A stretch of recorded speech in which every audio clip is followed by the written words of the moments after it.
can't be afraid of sitting down with your soon-to-be husband and telling him how you feel. I'm due to get married to my fiance in around 3 months. We've been together for almost 2 years. Since the start of our relationship, we've had a few issues which I feel have broken my trust towards him. He lied to me about how close he was with a female course mate.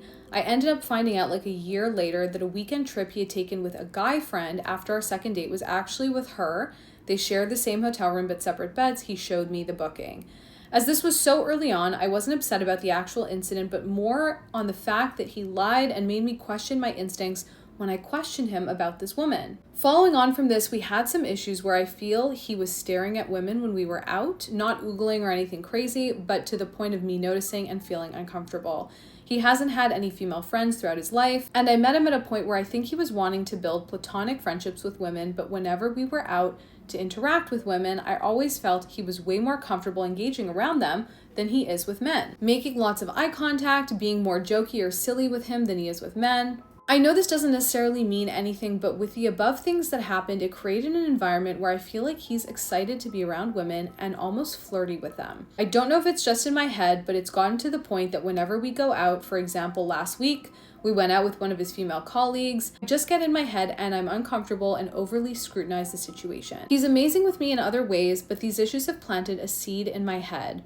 What is he like when he's alone? Will these issues always come up? Am I just being insecure? If so, how can I work through that to trust him again, especially with his huge commitment coming up in a few months?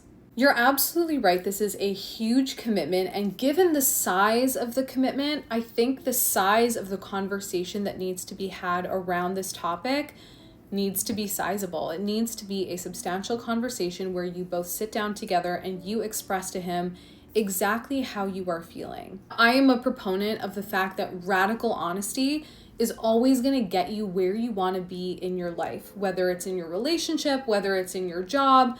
Psychologically, you need to lead with honesty and lead with that heartfelt communication, which means even if you feel like you're being extra insecure, even if you feel like you're being unreasonable, you should still be able to sit down and have a calm conversation, an open and honest conversation with who you are choosing to be your life partner. And if you feel like you're going a bit overboard and you're feeling like you're insecure, the way that you work through those things is by sitting down with your partner and saying, hey, this is happening right now for me.